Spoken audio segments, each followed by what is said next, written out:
They told him he was too old, too slow, and couldn't compete on the highest level. His own country had already written him off as adieu l'artiste. But in the summer of 2006, on a beautiful day, a 34-year-old player humiliated a $1 billion national team on his own. They witnessed something so extraordinary that it became one of the rarest moments in World Cup history. But how did Zidane do it? Well, let's dive into it.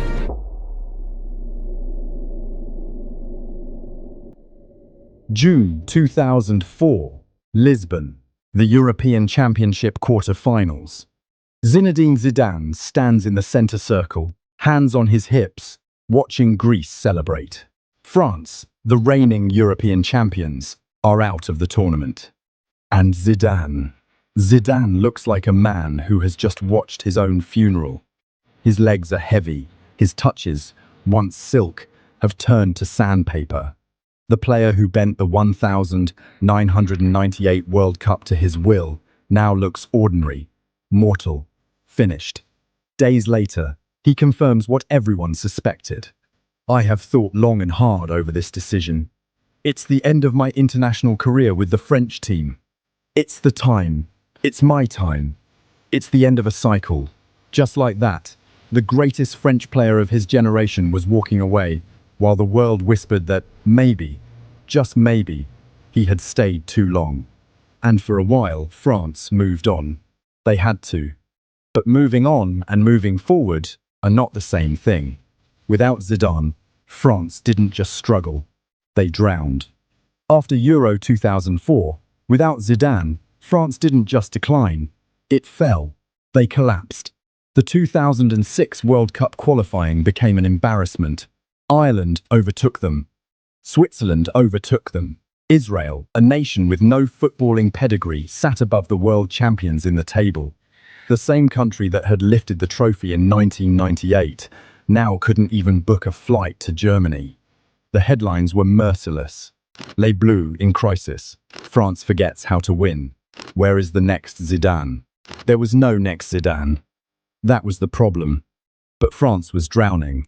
And drowning men don't care about dignity. They cared about staying well above the water and would do whatever it took. In August 2005, Raymond Domenech, the French coach, did something extraordinary. He didn't call. He didn't negotiate through intermediaries. He went to Zidane personally and begged. We need you. France needs you. Come back, please. But here's the thing about Zidane. He had spent his entire career defying expectations. The son of Algerian immigrants, who became France's favorite son. The quiet introvert who became the most watched player on earth. The artist who won World Cups through sheer will. So when Domenech asked him to return, Zidane didn't just say yes. He said yes on his terms. He wanted the captaincy back. He wanted Thuram and Makelele, his trusted warriors, recalled from international retirement as well. If France wanted their king to return, it would kneel first. When the announcement broke, Thierry Henry spoke for the entire nation. What I am going to say may sound over the top, but it's the truth. God exists, and he has returned to the France team. Zidane was back. His body was a ticking clock, and the alarm was almost out of time, so whatever he did now must count by all means. Spring 2006, a press conference in Paris. Zidane sits behind a microphone, his face calm, his voice steady as he announces his return. But his words land like bombs. I have to listen to my body. I cannot carry on for another year. The World Cup will be my last tournament. 7 matches. That's all he had left. Maybe fewer if France lost early. With his return, France somehow qualified. Zidane had done his job. But the question remained, how much did he have left? The answer came in Germany, June 2006, the World Cup. And it wasn't pretty.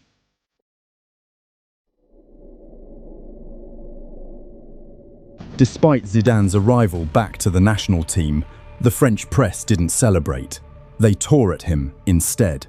7 members of the 23-man squad were over 30. Zidane would turn 34 during the tournament.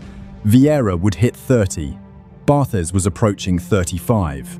Thuram, Makelele, Wiltord, all in their fourth decade. Writer Xavier Rivoire spoke for the skeptics. They won't do any better than the quarter-finals. The team is too old. Young players like Frank Ribéry cannot break into the squad. Germany will be the twilight for the dinosaurs of the golden generation. Dinosaurs, twilight, extinction, those were the words used to describe the original Galacticos of Les Blues. That's what they were expecting. A funeral dressed up as a football tournament. And for the first two games, the obituary seemed accurate. France drew 0-0 against Switzerland. 90 minutes of nothing. No creativity, no rhythm, no sign that Zidane could save this horror show. 4 days later, against South Korea, it was another slog, another draw, 1-1. France now sat third in their group, staring at elimination in the first round. Zidane picked up yellow cards in both matches. Stupid fouls, frustrated lunges. The kind of mistakes old players make when their minds move faster than their bodies. 2 yellows meant suspension. He would miss the final group game against Togo. That game fell on June 23rd, his 34th birthday. Then, in Cologne, the game between France and Togo was played on a muggy evening, and Zidane wasn't on the pitch. He wasn't on the bench. He wasn't even in the tunnel, barking instructions. He was in the stands, watching, waiting, powerless. Vieira wore the armband and immediately rose to the occasion. Vieira scored the opener. Henry sealed the win. France scraped through, 2-0, second in the group, limping into the knockout rounds like a wounded animal. The cameras found Zidane 3 times that night. Once during the anthems, once when Vieira scored, once as the final whistle blew. Each shot lingered, each frame felt like a goodbye. And the French press, never patient, never kind, delivered their verdict before the knockout rounds even began. L'Humanité called Zidane an obstacle to success. La Provence printed 2 words that spread across the country like wildfire. Adieu l'artiste. Farewell artist. They were writing his obituary while he was still breathing, declaring the story over before the final act. But here's the thing about obituaries. Sometimes they're premature. France had survived, barely. Their next opponent was going to be Spain. A young, hungry, and ruthless Spanish side, with 3 wins from 3 in the group stage. And their press had already written the headline. That was going to nail Zidane. They thought they were burying an old man. They had no idea they were waking up a god.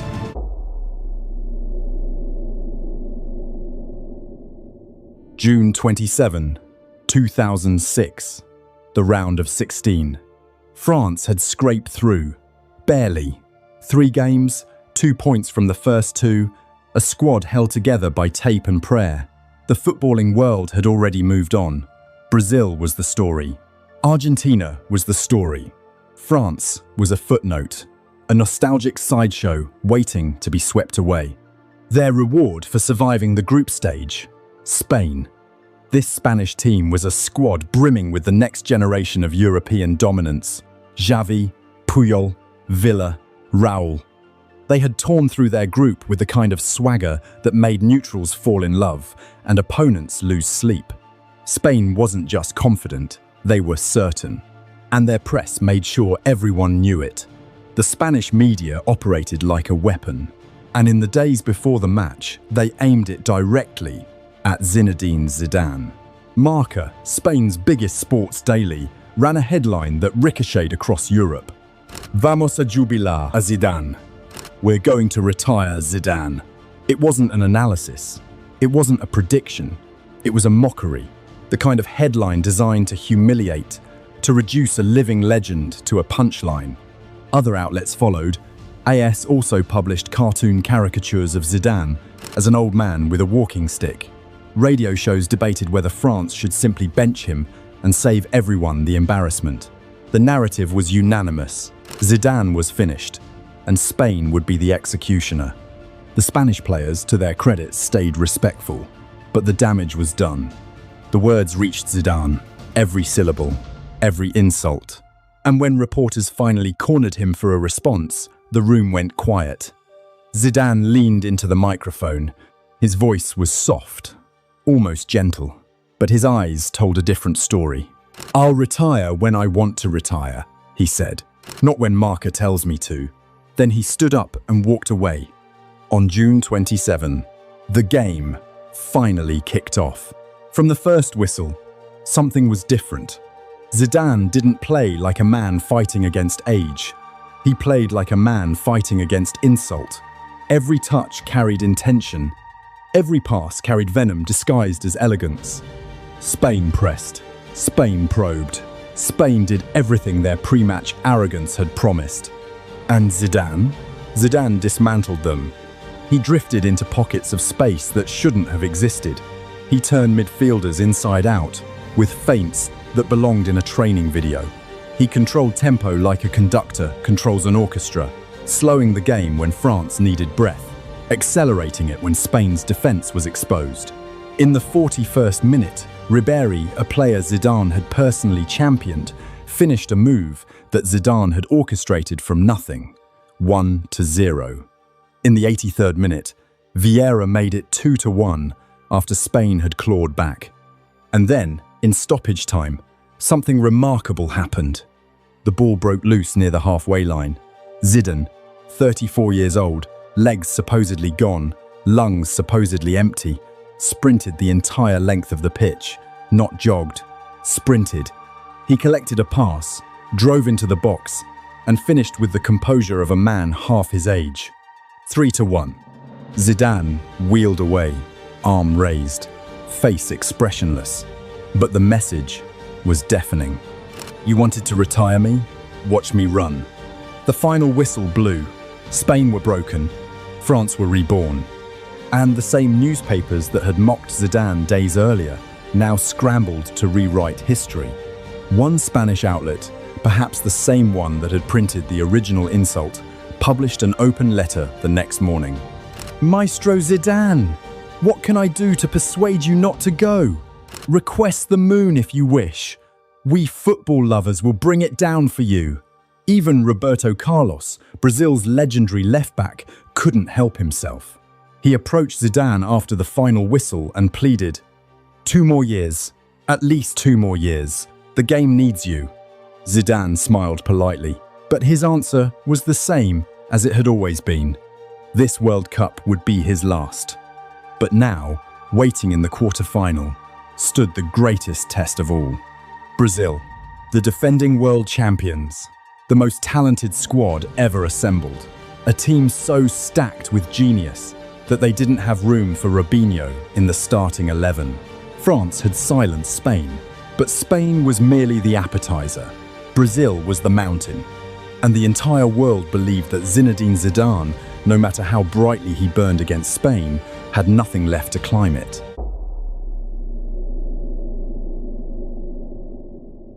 If Spain was a test, Brazil was a verdict. The defending world champions, winners in 2002, 5-time holders of the trophy. A squad so impossibly stacked that it read less like a team sheet and more like a Hall of Fame. Ronaldo, the all-time World Cup top scorer at the time, a man who had already broken the hearts of nations.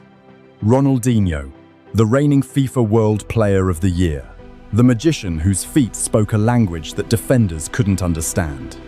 Kaká, the heir apparent, the man who would claim the Ballon d'Or just 1 year later. Adriano, the most powerful striker on the planet, capable of bending physics with his left foot.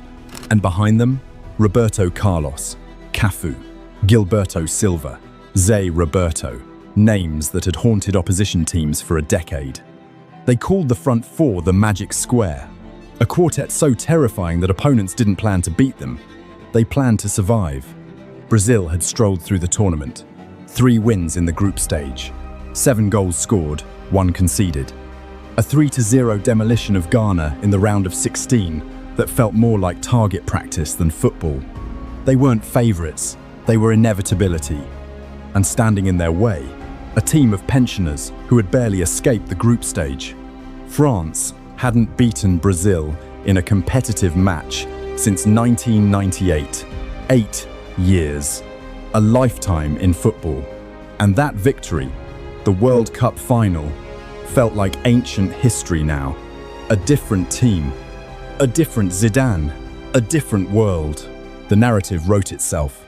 Brazil had too much talent, too much speed, too much youth. France had heart and history, but heart doesn't outrun Ronaldinho. History doesn't stop Kaká.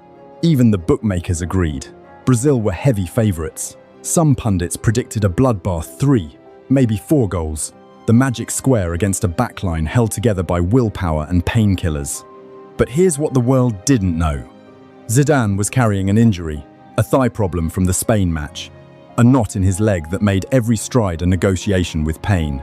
The medical staff told him he was a doubt. Maybe he should sit this one out. Protect himself for the semi-final, if France somehow got there. Zidane's response was immediate. They tell me I'm not playing against Brazil. I say, what? There's no way I can't play against Brazil. There was no argument, no debate. This was Brazil. This might be his last match, and Zinedine Zidane was not going to watch it from the stands. 68,000 spectators packed the Commerzbank Arena. The sun was fading over Frankfurt, casting long shadows across the pitch. 2 nations, 2 footballing philosophies. One place in the semi-finals. In the tunnel, the players lined up. Brazil in yellow, France in white. The camera found Zidane, jaw clenched, eyes fixed forward. No smile, no nerves, just stillness. Beside him stood Ronaldo, Ronaldinho, Kaká, 3 of the greatest players of their generation, draped in the gold of the Seleção. And in that moment, something shifted. Zidane didn't look at them like a man facing his executioners. He looked at them like a man who had already decided the outcome. The referee checked his watch. The stadium held its breath. And then the whistle blew. What followed wasn't a football match. It was a coronation of something the world had never seen before.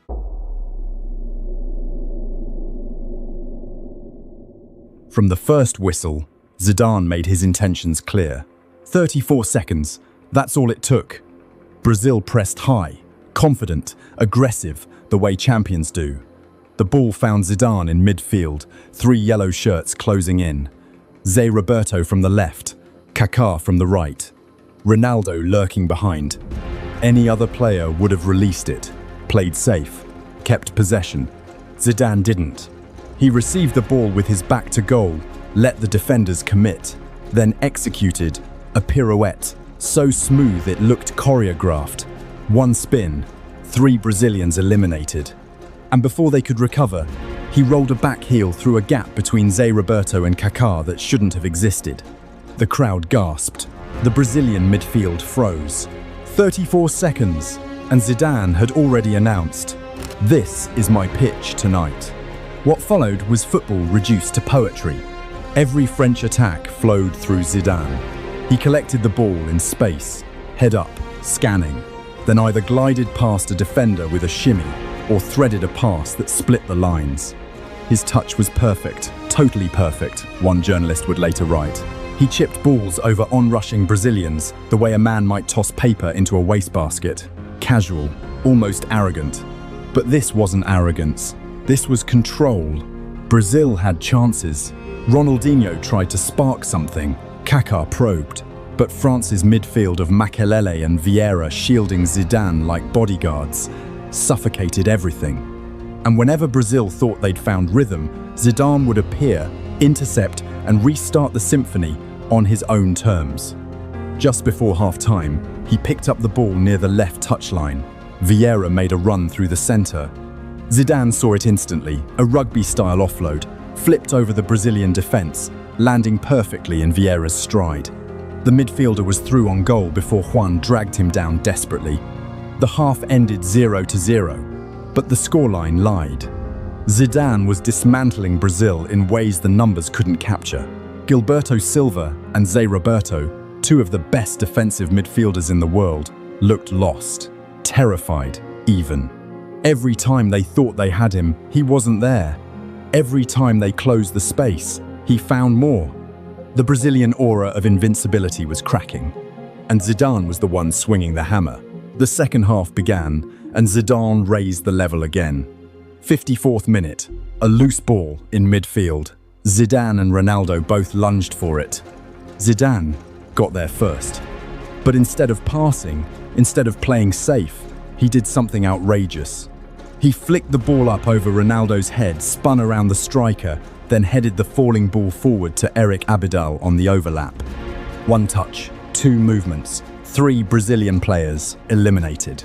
The stadium erupted. Even the Brazilian fans applauded. This wasn't football anymore. This was humiliation, dressed in elegance.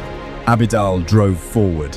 Cafu, desperate, fouled him at the edge of the box. Free kick, left side, 35 yards out. The free kick. Zidane stood over the ball, calm, still. The poise of an artist about to unveil his masterpiece. The Brazilian wall lined up. Roberto Carlos bent down to tie his shoelace, leaving Thierry Henry unmarked at the back post. Zidane didn't hesitate. He whipped the ball with his right foot, curling it over the wall, bending it toward the far post. Henry ghosted in behind the defense, met it on the volley, and buried it. 1-0, France. The Commerzbank Arena shook. Zidane jogged back to the halfway line, expressionless. But his teammates mobbed Henry, knowing the truth. That goal belonged to Zidane. The vision, the delivery, the execution. 50 matches, Zidane and Henry had played together for France. This was the first time Zidane had ever assisted him. It came against Brazil, in a World Cup quarter-final, with everything on the line. Of course it did. Brazil threw everything forward. Ronaldinho grew desperate, diving for free kicks. Pereira sent on Robinho, Cicinho, Adriano, fresh legs, new hope. None of it mattered. Zidane controlled the final 30 minutes like a man running out the clock on a chess game. He slowed the tempo when France needed rest. He launched counters when Brazil overcommitted. He directed teammates with pointed fingers and barked instructions. Sagnol forward, Ribéry wide, Vieira deeper. The French midfield became his private property. He decided who touched the ball. He decided when the game breathed. By the final whistle, the statistics confirmed what everyone had witnessed. Nearly 100 touches, 90% pass completion, 4 key passes, every dribble completed. But statistics don't capture what happened in Frankfurt. They don't capture Ronaldo being flicked over like a training cone. They don't capture Ronaldinho disappearing for 90 minutes. They don't capture an entire nation of Brazilian fans falling silent as one man, 34 years old, playing through injury, made their golden generation look ordinary. The referee blew the whistle. 1-0, France. Zidane dropped to his knees. Exhaustion, relief, triumph. His teammates rushed to embrace him. The cameras lingered on his face, sweat-soaked, eyes closed, chest heaving. Brazil were out. The magic square had been solved. And the man who solved it, the same man was a 34-year-old they had tried to bury 2 weeks earlier.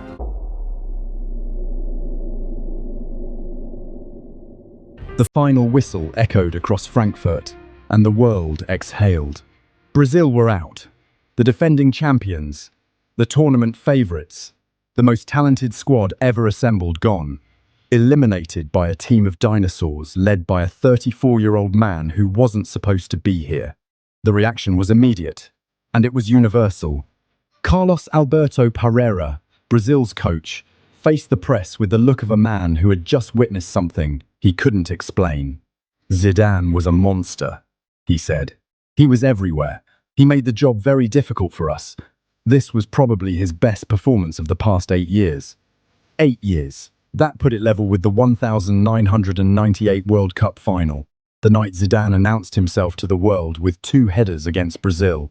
Now, at 34, he had done it again. Different stage, same victim, same verdict. Pelé called him the magician of the match. Franz Beckenbauer said simply, magnificent.